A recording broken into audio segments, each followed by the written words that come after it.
Крым – это целый мир в миниатюре. Он настолько многолик, что поездки в разные его концы похожи на путешествия по разным континентам. Взяв фотокамеру и блокнот, я часто отправляюсь в дальние поездки по полуострову, чтобы самому увидеть все его исторические памятники и запечатлеть их поразительное многообразие. Этими впечатлениями хочется поделиться с каждым. Поэтому вместе с телекомпанией АТР приглашаю вас на прогулки по Крыму. 100 миллионов лет назад на том месте, где сейчас простирается Крым, плескался теплый тропический океан. Он кишел несметным множеством крошечных живых существ, чьи микроскопические раковины оседали на дно и с годами сформировали мощный окаменевший пласт. Затем море ушло, и бывшее морское дно стало сушей. Так родились Крымские горы. Это величественная скальная стена высотой в 100 метров, закрывающая с востока долину реки Карасу, тоже сложена из триллионов крошечных ракушек.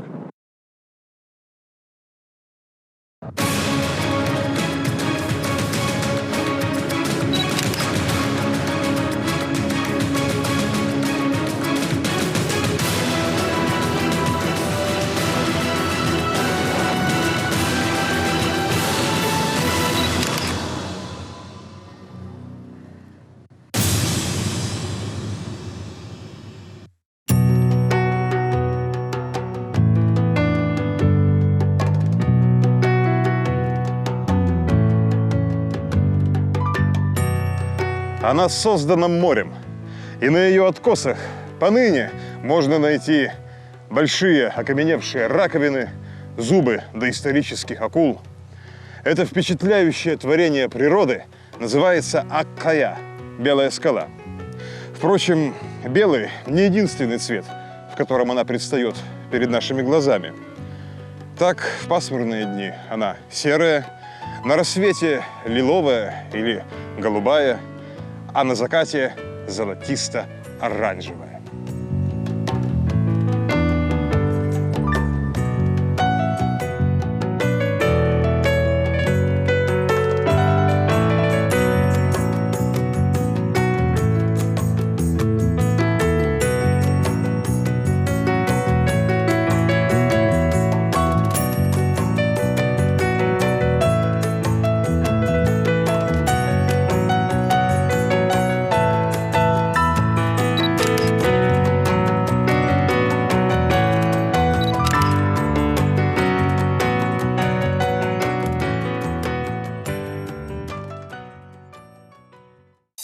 Алтын-Тишик – золотая нора. Так называется хорошо заметная и практически недоступная пещера под самым обрывом Аккаи. Это название, впрочем, объяснялось не цветовыми переливами скалы, а легендой о том, что в этой пещере когда-то будто бы были спрятаны груды золотых сокровищ.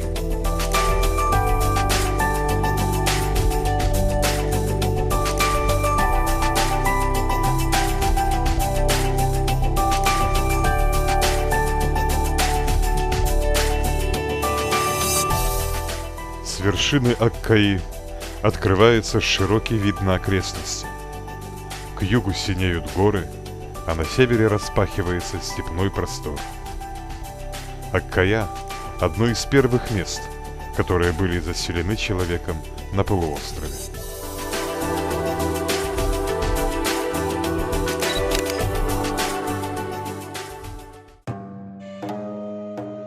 Уже в историческое время, то есть более 2000 лет назад, здесь вырос город. Найденные недавно по соседству с Аккаей руины оборонительных стен, подземных казематов, дозорных сооружений показывают, что здесь существовало крупное скифское укрепление. Его название пока еще неизвестно, однако археологические находки свидетельствуют, что здесь располагалось довольно большое и богатое поселение.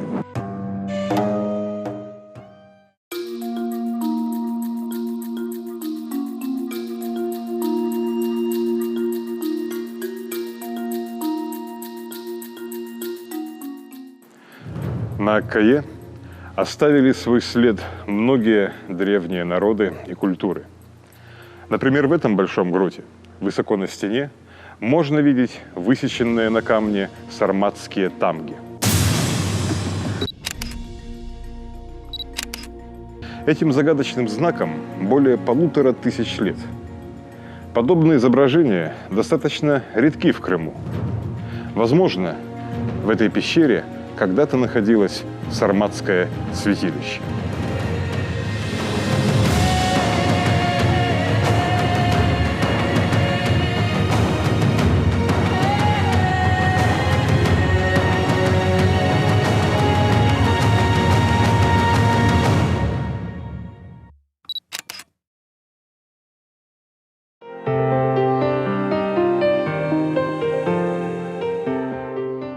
Почти 800 лет назад на этих равнинах впервые раздался топот конницы чингизидов, пришедших завоевывать полуостров. Не исключено, что именно в этот день в тенистом дубовом лесу на берегах реки пустил росток желудь. Многое с тех пор изменилось в Крыму. Поднялась и пала Золотая Орда, расцвело и угасло Крымское ханство, сменялись империи, грохотали войны, с берегов реки Карасу навсегда исчезли дубовые леса, однако дубовый росток выжил и живет до сих пор, превратившись в гигантское дерево. Этот дуб, чей возраст исчисляется в 7 или 8 веков, вполне мог застать в живых Чингисхана.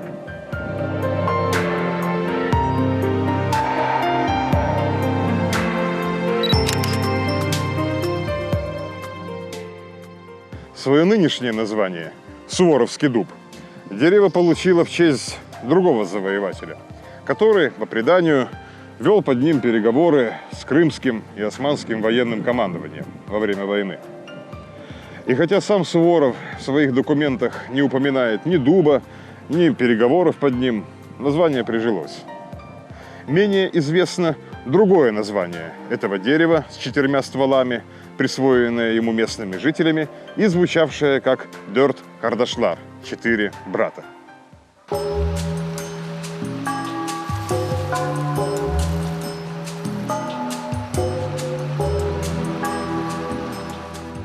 Мимо Белой скалы, мимо Исполинского дуба течет речка Карасу – Черная вода.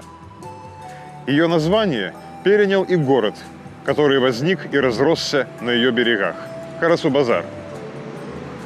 Соседство реки и города не всегда было мирным. Известно, что, несмотря на свой скромный облик, Карасу – это достаточно своенравная река. Весною нередко выходит из берегов. Было множество случаев, когда она смывала и уничтожала городские постройки. Тем не менее, соседство реки и города закрепилось на века.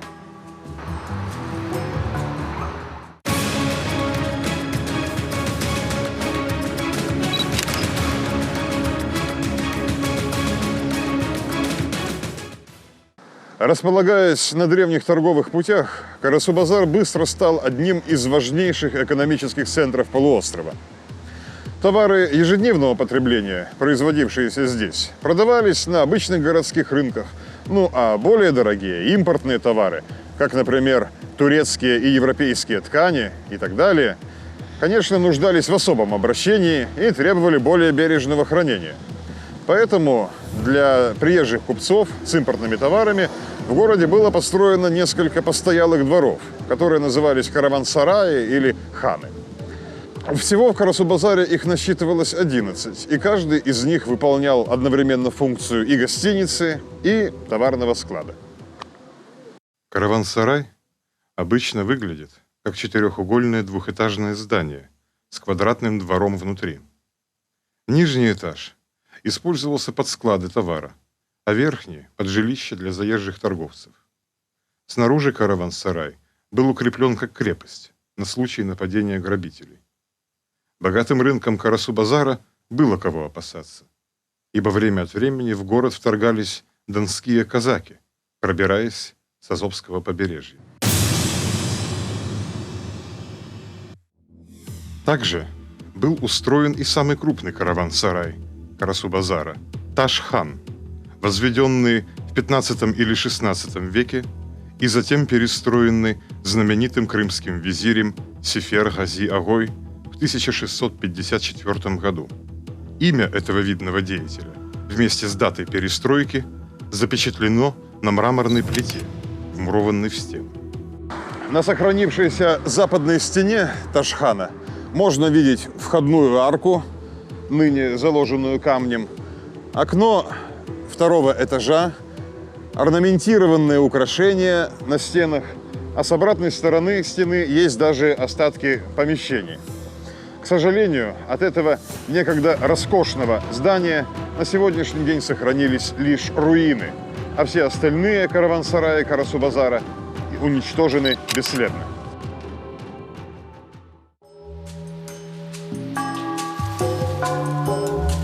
Помимо прочих товаров, в Карасу-базаре продавался и живой товар – невольники. Илья Челеби описывает подробности торговли ими здесь в 17 столетии. Купля и продажа людей была обычным явлением в мире тех времен, и Крым не был здесь исключением. Как и любое другое историческое явление, этот вопрос заслуживает не пропагандистских манипуляций, а научного изучения. И оно покажет, что рабы были очень дорогим и далеко не массовым товаром, и что даже в городе Кефе с его крупнейшим в Крыму невольничьим рынком доля налога от продажи рабов составляла цифру порядка лишь 10% от общего торгового налогового оборота. Таким образом, работорговля не являлась и не могла являться основой экономики Крымского ханства, как о том можно прочесть в различных книгах.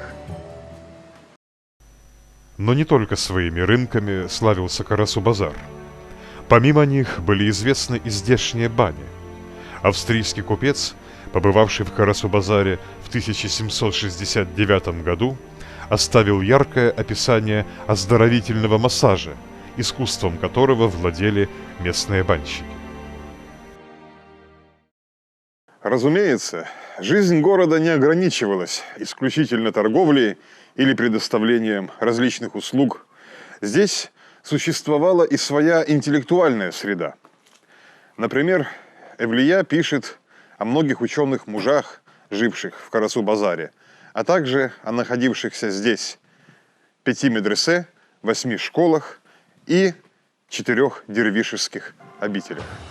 Службы карасу-базарских дервишей проходили в ханской мечети, построенной в первой половине XVIII века ханом Менгли II Гираем.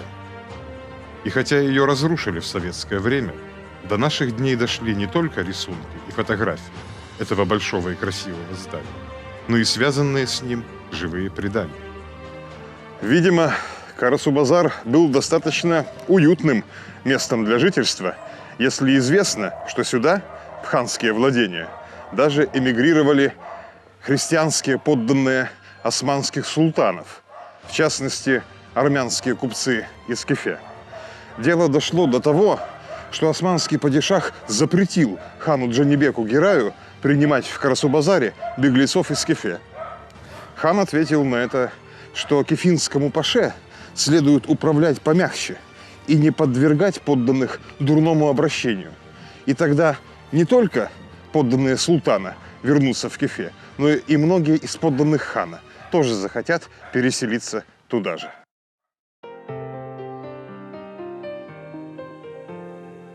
Итак, перед нами рисуется картина довольно крупного города, живущего полнокровной жизнью. Было время, когда по количеству населения Карасу-базар даже несколько превосходил столичный Бахчисарай. И более того, дважды в истории Карасу-базару самому довелось на краткий срок побывать в столице Крыма. Впрочем, обстоятельства, в которых это произошло, были в обоих случаях довольно трагичны для Крымского ханства.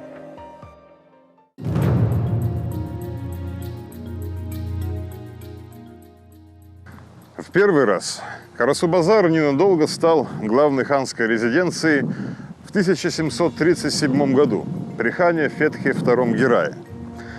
Бахчисарай в тот год лежал в руинах, сожженный и разоренный царским фельдмаршалом Миниха. В Вскоре российские войска ударили и на Карасу-Базар, причинив городу серьезные разрушения.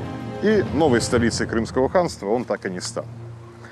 А во второй раз город обрел столичный статус в 1783 году, сразу после российской аннексии Крыма, когда Карасу-Базар стал центром новосозданной Таврической области. Лишь в следующем году, 1784, он уступил этот столичный статус Акмечете, Симферополю.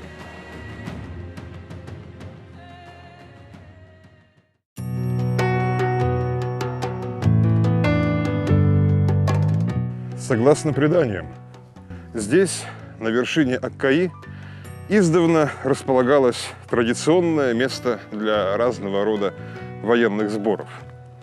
Будто бы именно сюда, с востока и с запада полуострова, стекались крымские войска, для того, чтобы, объединившись тут, продолжить свой путь далее, в поход на север. Будто бы именно тут держали совет гордые ширинские беи и мирзы, задумав очередной мятеж против неугодного им хана, либо позже принося присягу перед российскими завоевателями на верность царице. На самом деле, все эти события, скорее всего, происходили внизу, в долине, возле древнего дуба. Ведь сюда, на вершину скалы, было неудобно приводить многотысячное конное войско. Здесь нет воды. Впрочем, конечно, ничто не мешало ни хану, ни бею, ни простому пастуху прийти сюда самостоятельно, осмотреть с вершины крымские просторы, спеть свою песню, погрузиться под шум ветра в свои мысли.